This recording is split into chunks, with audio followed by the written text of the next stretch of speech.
چاہتا ہوں کہ آپ بھی اگر مجھے اجازت دے دیں تو میں باضابطہ اس محفل کا آغاز کروں. اجازت ہے؟ اگر تالیاں بجا کے آپ مجھے اجازت دے دیں گے تو مجھے اچھا لگے گا. بہت شکریہ. یہ تالیاں اجازت بھی تھی اور میں آپ کا ٹمپریچر بھی چیک کر رہا تھا. ہمارے درمیان جناب بہاری لال امبر صاحب تشریف لا چکے ہیں. انہیں آپ جب پیچھے سے دیکھیں گے تو کنفیوز ہوں گے, جب بغور دیکھیں گے تو آپ مطمئن ہو جائیں گے. تو میں ذکر یہ کر رہا تھا کہ یہ مشاعرہ بہت خوبصورت ہے. ہمارے تمام شعراء دھیرے دھیرے تشریف لا رہے ہیں, جن میں محترمہ چاندنی شبنم صاحبہ تشریف فرما ہے اور دیگر حضرات ہمارے درمیان تشریف لا رہے ہیں.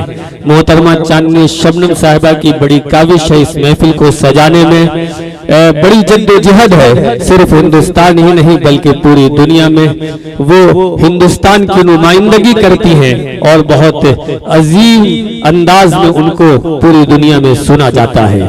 بہرحال آپ لوگوں نے تالیوں سے ہمیں اجازت دی ہے. میں یہ جو تالیاں تھیں یہ صرف اس لیے تھے کہ اجازت بھی مل جائے اور ٹمپریچر بھی چیک ہو جائے کہ یہ مشاعرہ کس انداز میں آگے بڑھے گا اور اپنی تاریخی حیثیت کس انداز میں بنائے گا. جناب جوہر کانپوری صاحب نے کہا کہ حویلی جھوپڑی سب کا مقدر پھوٹ جائے گا. حویلی جھوپڑی سب کا مقدر پھوٹ جائے گا. اگر یہ ساتھ ہندو مسلموں کا چھوٹ جائے گا. دعا کیجئے کہ ہم نے پیار کے رشتے رہے قائم, یہ رشتے ٹوٹ جائیں گے تو بھارت ٹوٹ جائے گا. جناب چرن سنگھ بشر صاحب نے کہا کہ چراغوں کے سفر میں دبدبا ہو آدھیوں کا تو پھر انجام ظلمت کے سوا کچھ بھی نہیں ہے. چراغوں کے سفر میں دبدبا ہو آندھیوں کا تو پھر انجام ظلمت کے سوا کچھ بھی نہیں ہے. یہ دنیا نفرتوں کی آخری اسٹیج پر ہے, علاج اس کا محبت کے سوا کچھ بھی نہیں ہے.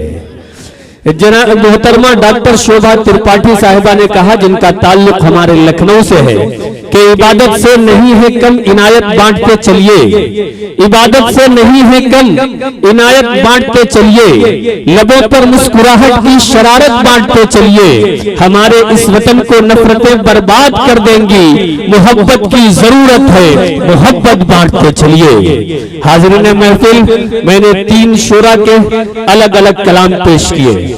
ان کلام کو پیش کرنے کا ایک مقصد ہے, ایک مشن ہے. جن 3 شعراء کا میں نے کلام پیش کیا ان میں جناب جوہر کانپوری صاحب تھے, جناب چرن سنگھ بشر صاحب تھے اور محترمہ ڈاکٹر شوبھا ترپاٹھی صاحبہ ہیں.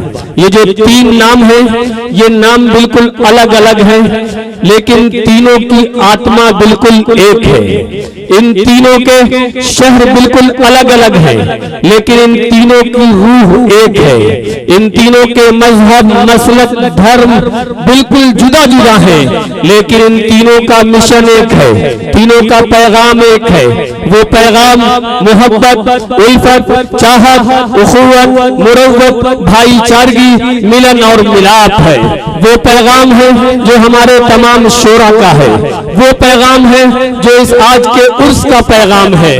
اس لیے کہ اس دنیا میں نفرتیں جس قدر عام ہو جائیں, لیکن محبت وہ ٹانک ہے, محبت وہ دوا ہے, محبت میں وہ تاثیر ہے, محبت میں وہ اثر ہے کہ یہ تمام نفرتوں کو ختم کرتے ہوئے ہمارے سماج کو بہتر بناتی ہے یہ محبت, اور ہم تمام لوگوں کو مہذب بناتی ہے. اس لیے کہ ہندوستان کے ضمیر میں, اس کے خمیر میں, یہاں کی ہواؤں میں, یہاں کی فضاؤں میں, یہاں کی گھٹاؤں میں, ہم سب کے خون میں, ہمارے دوڑتے ہوئے رگوں میں جو لہو ہے ان سب میں محبت ہر لمحہ سفر کرتا ہے. اسی لیے ہزاروں ہزار سال کے بعد بھی یہ دھرتی جسے ہم ہندوستان کہتے ہیں, بھارت کہتے ہیں, انڈیا کہتے ہیں, الگ الگ نام سے جانتے ہیں, لیکن ان تمام ایام کے گزرنے کے بعد بھی یہاں محبت قائم ہے. محبت کو پوجنے والے لوگ زندہ ہیں, محبت سے محبت کرنے والے لوگ ابھی بھی قائم و دائم ہیں. یہاں سے آپ سفر کریے, ہر 30 کلومیٹر کے بعد آپ کی زبان بدل جائے گی, آپ کا لہجہ بدل جائے گا, آپ کا انداز بدل جائے گا, رہنے سہنے کا سلیقہ بدل جائے گا, گفتگو کا طریقہ بدل جائے گا. لیکن جو ایک چیز نہیں بدلتی ہے وہ صرف اور صرف محبت ہے. کسی شاعر نے کہا ہے کہ کہاں کسی کی حمایت میں مارا جاؤں گا, میں کم شناس مروت میں مارا جاؤں گا، میں مارا جاؤں گا پہلے کسی فسانے میں، پھر اس کے بعد حقیقت میں مارا جاؤں گا، نہیں مروں گا کسی جنگ میں، یہ سوچ لیا میں اب کی بار محبت میں مارا جاؤں گا۔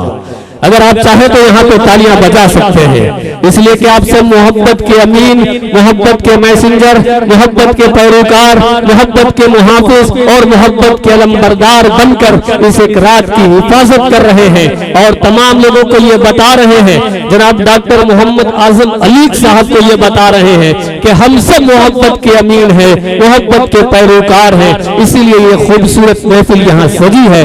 میں تمام لوگوں کے شکریہ کے ساتھ میں چاہتا ہوں کہ محفل کا آغاز کروں۔